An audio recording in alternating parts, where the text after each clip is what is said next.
Let's talk some Florida Gator recruiting. You guys look like you're having so much fun over on Gators Online. I had to bring you on. Blake Alderman.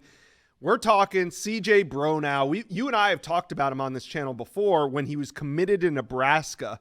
But last night on Tuesday, he backed off that commitment, re-entering the market, and there's some buzz that he's going to come off the board today, Wednesday at 6 p.m. So some of you watching this, the news may have already happened, but Blake, do you think that this decommitment is a direct reflection of his interest in the Gators?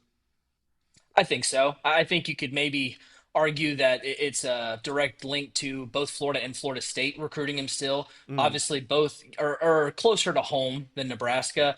I think if you had to pick one that it benefits more, it's certainly Florida. He backs off that commitment to Nebraska on Tuesday evening. Well, that comes right after he was on campus for an unofficial visit at Florida the same day. So you start to see those signs point together, turns around, opens things back up.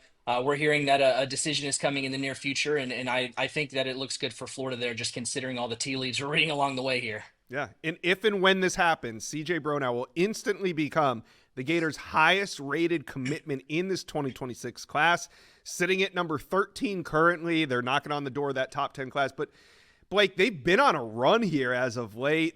It seems like every day the Gators are picking up a commitment or two. What's behind some of this momentum right now? I think it's just your typical like run. We've seen it with Billy Napier over the years. Sure. If it's not a June run, it's an early July run. When those, I guess, like the targets start to fall off the board there, Florida usually seems to go on a run. Last year was a little different just because they were dealing with that sort of dark cloud of will Billy Napier be there at Florida. So you saw those guys go on a heater in October, November, and December instead. There's usually a Billy Napier heater that's going to be had in a cycle. Usually it's the summer. Last year was a little bit of a different. I think we're just seeing that heater getting started right now. And Florida certainly went from, I think, one commitment going into official visit season and now sitting where they're at now. So it's certainly been a ride. Right. And, Bronow right outside the top 100. I think he's about 106. So that would really get the Gators cooking. Speaking of, though, they could grab a top 100 prospect. Trenton Henderson out of Pensacola is the industry ranked number 59 prospect overall. And it seems to me the Gators are the team to beat. Are we getting close to a commitment here? He hinted to that after his official visit to Florida. That was on that June 13th to 15th weekend. Yeah. Heading into that official visit, LSU was on top, Florida was in second. He was also talking about a November-ish, somewhere in that sort of timeline to make his decision. When he comes out of his Florida official visit, Florida's number one, LSU's two, and we go from November to I could decide anytime the time feels right. That usually indicates an earlier decision. I would think Right. sometime in the summer, whether that's a June or July thing. I would maybe guess more than anything closer towards June.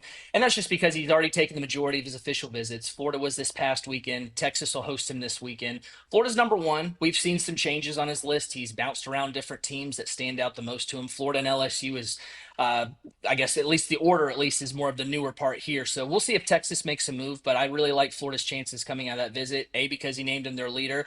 I think that it's a close ride to his family. Obviously, Right. family wants a guy close, and that's an appealing thing. Florida also has a really good pitch into how they see him in their defense. They're going to lose George Gums after the season with his eligibility. Tyreek Sapp, same deal with his eligibility. Florida's going to have some changes on that edge room and that defensive line room, so they really need to restock that room. And I think that when you look at Florida's edge room, there's two different positions. One's a stand-up, one's more of a hand in the dirt, but they will Mm-hmm. alternate those guys. Henderson's more of a stand-up type. Florida's going to lose George Gums, like I said, so that's a guy that is a big part of their defense. So Henderson sort of translates to that. So that would be a huge pickup for Florida in a spot they really need.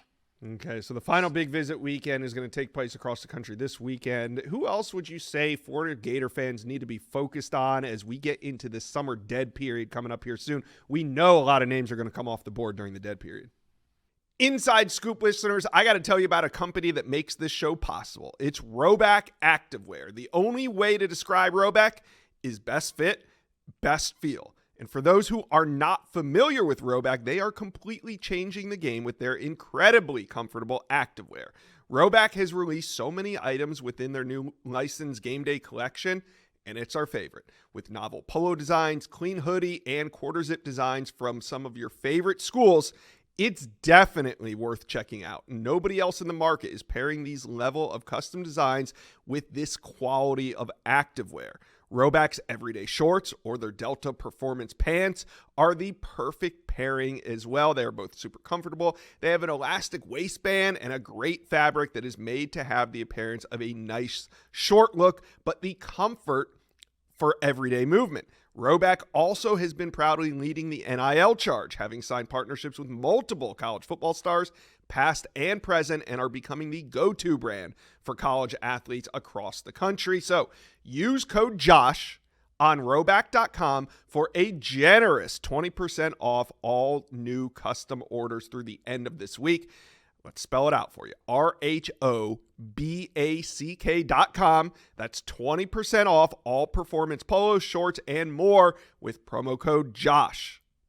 Yeah, and I think that this weekend, Florida is not doing your last OV weekend. They're going to have some 27 guys in campus this weekend. They're going to have their annual Friday Night Lights camp, which is more of like a 7-on-7 type deal now for Florida. The cookout is going to be more geared towards those 27 guys, kind of getting a head start there. But Florida, away from that in the 26 class, after this past weekend, Florida hosted Valdon Sohn, the 4-star defensive lineman, on a campus for an official visit. That was a Monday-Tuesday visit, and that was something that was sort of different because our expectation was that Florida was done with official visits after this past weekend, and they weren't even planning to do any midweek official visits. So made an exception for Valdon Sohn, and that's more than likely due to he was supposed to officially visit last weekend. Ended up going to Nebraska. Florida really wanted to get a visit in with him, so that was their way of getting him in there. And I think as far as looking at the commitments coming up, 4-star defensive lineman Vodney Cleveland, he's going to make his decision on June 21st. Texas has the buzz there with him, but Florida has been a team of note in there with him. He's named him as leader off and on, but Texas seems like the one to watch there. 3-star interior offensive lineman Desmond Green out of South Carolina. He's going to make his commitment on June 26th. Florida and Georgia seem to be battling there. Florida's got some buzz in their corner with him. And then I think another guy, depending on any commitment dates that pop up, I think the next one to keep an eye on is July 1st. That's 4-star corner CJ Hester out of Cocoa. It's a guy that Florida's loved a lot. And if they can get CJ Bronaugh on board today, they really would love to pair him with CJ Hester. So that would be a really good haul for Florida at corner. All right. And for more UF recruiting buzz, go check out GatorsOnline.com.